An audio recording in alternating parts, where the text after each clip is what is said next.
Hi everyone, welcome back to this new video. तो अभी ना मार्केट में 3 मेन बोर्ड आईपीओ ओपन है। इनको 2 दिन ऑलरेडी हो चुके हैं और अब कल मंडे को ये तीनों आईपीओ क्लोज होने वाले हैं। लोहिया कॉर्प लिमिटेड का आईपीओ, इंडो एमआईएम का आईपीओ और एक्सटर्नेट टेक्नोलॉजीज का आईपीओ। अब इन तीनों में से हम किस आईपीओ में अप्लाई करें या फिर किस किस आईपीओ में अप्लाई करें, इन आईपीओ की रैंकिंग क्या है, इन्हीं सब के बारे में आज हम बात करने वाले हैं। लेकिन उससे पहले मैं आपको इन तीनों कंपनीज के बिजनेस के बारे में थोड़ा शॉर्ट में बता देता हूं। देखिए, जो लोहिया कॉर्प है ये अलग अलग टाइप की मशीनें बनाती है जो कि आगे टेक्सटाइल इंडस्ट्री में काम में आती है, जिससे वुलन फैब्रिक वगैरह बनता है। जो एक्सटर्नेट टेक्नोलॉजीज है ये एक टिपिकल आईटी कंपनी है, ये आईटी सॉल्यूशंस प्रोवाइड करती है। और जो इंडो एमआईएम है ये है एक मेटल प्रिसीजन कंपनी, ये बहुत ही छोटे और कॉम्प्लेक्स मेटल कंपोनेंट्स बनाती है जो कि आगे कई सारे इंडस्ट्रीज में काम में आते हैं, इंक्लूडिंग एरोस्पेस और डिफेंस सेक्टर। अब देखिए, अगर आप इन तीनों कंपनीज में से किसी एक के लिए बहुत ज्यादा एक्साइटेड है, आपने उसके बिजनेस के बारे में काफी स्टडी कर रखा है, आपको कन्विक्शन बहुत ज्यादा है, तब तो कंपैरिजन की कोई नीड नहीं है। भाई आपको सिंपली उस आईपीओ में अप्लाई करना है और अपने शेयर्स आपको होल्ड कर लेना है अगर आपको अलॉटमेंट मिलता है तो। लेकिन अगर ऐसा कुछ नहीं है और आप ये फिगर आउट करने की ट्राई कर रहे हैं कि भाई इन तीनों में से कौन सा आईपीओ मेरे लिए सबसे ज्यादा अच्छा हो सकता है, तो देखिए, जब भी हम 2, 3 या 4 आईपीओ को एक साथ कंपेयर करते हैं तो वहां 2 इंपॉर्टेंट फैक्टर होते हैं। पहला तो है आईपीओ की इश्यू साइज और दूसरा उन आईपीओ का ग्रे मार्केट प्रीमियम। यहीं से हमें ये आइडिया मिलता है कि भाई किस आईपीओ में अलॉटमेंट चांसेस सबसे अच्छे होंगे और कहां हमें लिस्टिंग गेन सबसे ज्यादा मिल सकते हैं। और इस मामले में इन तीनों आईपीओ में कोई कंपैरिजन नहीं है। जो लोहिया कॉर्प का आईपीओ है वो है 1100 करोड़ रुपीज का और ये आईपीओ कंप्लीटली ओएफएस है, यानी कि ऑफर फॉर सेल। ये जो पूरे 1100 करोड़ रुपीज है ये कंपनी के प्रमोटर्स को ही मिलने वाले हैं, कंपनी को आईपीओ से 1 रुपया भी नहीं मिलेगा। उसके बाद है फिर एक्सटर्नेट टेक्नोलॉजीज का आईपीओ। ये एक बहुत ही स्मॉल साइज कंपनी है और ये आईपीओ भी एसएमई टाइप का ही है, बहुत ही छोटी साइज का आईपीओ है, सिर्फ 167 करोड़ रुपीज का।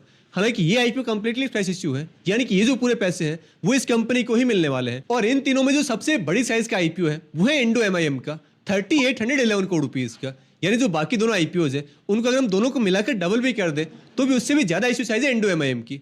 हालांकि इस आईपीओ में भी ओएफएस का पार्ट काफी ज्यादा, ऑलमोस्ट 90% तो ओएफएस है। 38 में से 3300 करोड़ रुपीज कंपनी के प्रमोटर्स को ही मिलने वाले हैं। जो ये कंपनी इंडो एमआईएम, इससे बस 500 करोड़ रुपीज ही आईपीओ से मिलेंगे। तो देखो, इश्यू साइज के मामले में तो कोई कंपैरिजन नहीं है, आपने ऑलरेडी देख ही लिया है।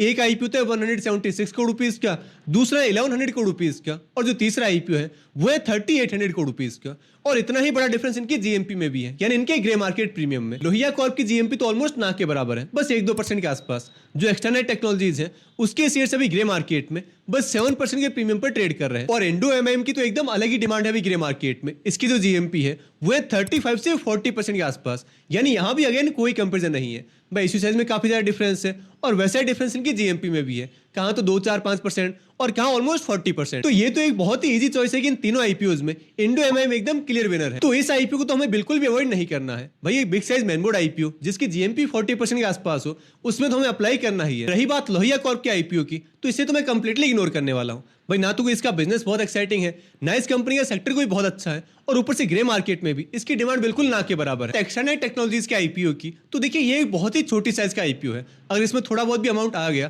तो यहाँ अलॉटमेंट बहुत ही टफ रहेगा, और ऊपर से इसकी कोई ज्यादा जीएमपी भी नहीं है, तो एट प्रेजेंट तो इसमें भी कोई ज्यादा इंटरेस्ट बिल्ड नहीं हो रहा।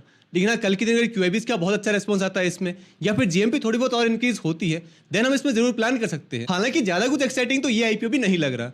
बाकी कल इसकी जीएमपी और सब्सक्रिप्शन की जो भी सारी अपडेट्स होगी वो आपको टाइम टू टाइम मेरे इस टेलीग्राम चैनल पर मिल जाएगी, तो मेक श्योर कि आप मेरे टेलीग्राम चैनल जरूर ज्वाइन कर लें। बाकी देखो, इंडो एमआईएम के आईपीओ में भी स्टार्ट के 2 दिन में कोई बहुत और सब्सक्रिप्शन नहीं आया है। इसका जो रिटेल पोर्शन है वो तो महज 3 टाइम्स ही और सब्सक्राइब हुआ है अब तक, जबकि जीएमपी ऑलमोस्ट 40% है। तो अभी तो ये बहुत ही कम और सब्सक्राइब हो रखा है, लेकिन मोस्टली पैसा कल के दिन ही लगने वाला है। तो कल इसकी हर एक कैटेगरी काफी और सब्सक्राइब होने वाली है, बट स्टिल रिटेल कैटेगरी में अलॉटमेंट चांसेस काफी फेवरेबल रह सकते हैं, क्योंकि बिग साइज आईपीओ है और 35% का रिटेल पोर्शन है। वैसे मैं इसमें किस कैटेगरी में और किस स्ट्रेटजी के साथ अप्लाई करने वाला हूं, ये तो मैं आपको हमेशा की तरह अपनी आईपीओ कम्युनिटी में बता ही दूंगा। तो आप चाहे तो मेरी आईपीओ कम्युनिटी भी ज्वाइन कर सकते हैं, उसका भी लिंक नीचे डिस्क्रिप्शन बॉक्स में और पिन कार्ड में आपको मिल जाएगा। तो दोस्तों, आप इन तीनों में से किस आईपीओ में अप्लाई करने वाले हैं, do let me know in the comment box. बाकी आईपीओ में एचएनआई कैटेगरी क्या होती है, भाई स्मॉल एचएनआई क्या है, बिग एचएनआई क्या है, कैसे अलॉटमेंट होता है, अगर आपको इन सब के बारे में डिटेल में जानना है तो आप ये वाला वीडियो देख सकते हैं।